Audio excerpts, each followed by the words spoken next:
Quando a gente fala de risco, a gente tem que falar de fatores de risco, que nada mais é do que as variáveis que o paciente vai ter exposto, vai estar exposto, vai ter como exposição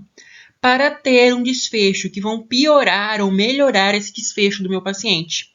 que vão diminuir ou aumentar o risco do meu paciente cursar com aquela condição que eu estou estudando. Elas têm algumas classificações, podem ser hereditárias, por exemplo, BRCA1 e 2, CEA, marcadores séricos, por exemplo. Qualquer questão genética, próprio risco genético da diabetes, por exemplo, tudo isso entra como fator de risco hereditário. Ambiente físico, se a pessoa usou droga, se a pessoa usou um produto tóxico, se a pessoa se contaminou por um vírus da hepatite, por exemplo, e com isso desenvolveu um câncer, coisas desse tipo. O ambiente social, às vezes o sentimento, as questões emocionais que a pessoa é exposta, não apenas vai afetar como risco aqui as condições psiquiátricas, a depressão, a ansiedade, mas também tem um papel importante em diversas doenças físicas, em diversos estudos mostram isso. Até mesmo em questão de ambiente hospitalar, por exemplo, se o hospital respeita o sono do paciente, se ele vê cenas muito ruins dentro do hospital, isso tudo pode afetar a doença física dele. E comportamentais, por fim, se a pessoa dirige sem cinto de segurança, não pratica sexo seguro, tudo isso expõe ela a riscos a determinadas doenças muito maior do que o risco que ela teria se ela não fosse exposta a essas coisas.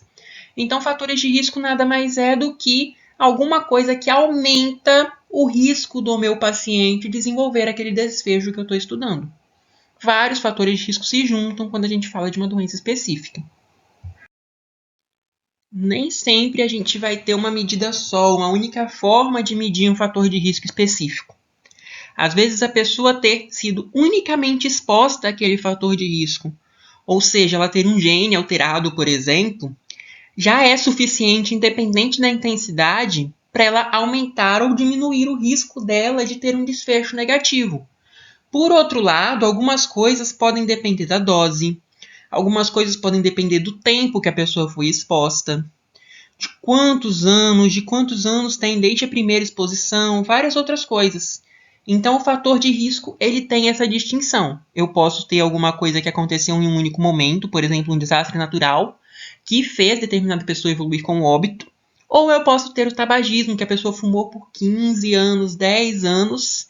e isso é carga dependente, ou seja, a pessoa fumou um ano só, ela vai ter um risco menor do que uma pessoa que fumou 15, 20 anos. Então, tudo isso vai influenciar nos fatores de risco, ou seja, algumas métricas são feitas de forma, vamos relembrar alguns conceitos, de forma mais dicotômica, em que eu digo meu paciente está exposto ou não está exposto,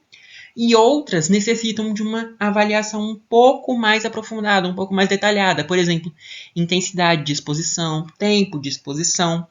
que são variáveis um pouco mais amplas, que trazem um pouquinho mais de informação para a gente que vai ser relevante.